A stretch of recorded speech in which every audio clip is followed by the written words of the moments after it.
Hello guys, आप सब कैसे हैं? अच्छे मस्त हैं, स्वस्थ हैं? हर हर महादेव, जय माता दी। हम फिर से एक विवाह गीत लाए हैं। आप सब जरूर बताइएगा कैसा लगा मेरा सुन के, और आप सब कैसे हैं?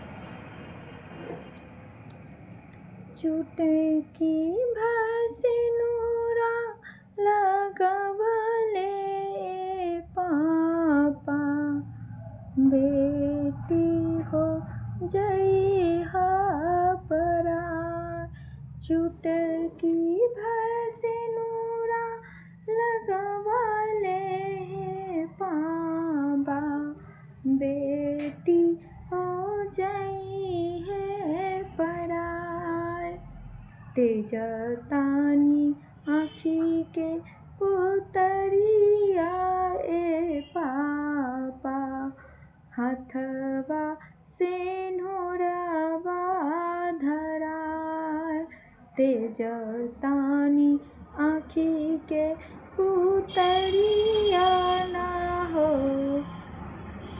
हम बाबा, हाथवा सिंदूरवा धराय।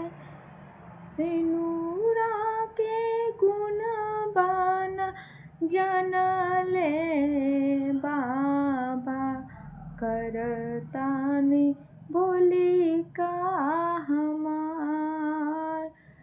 बोलता काहे हमरा दुरबा हो बाबा, कैला कौन गलती दिहला हो बाबा, इतना मजबूर देखही ए बाबा, काहे इतना कैला मजबूर।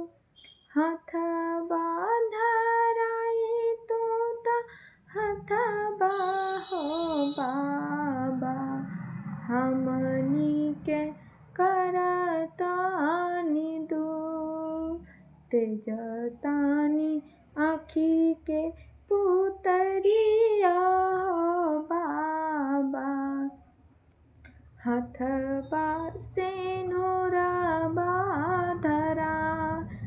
तेजतानी आँखी के पुतरिया ना हो आजू न हो।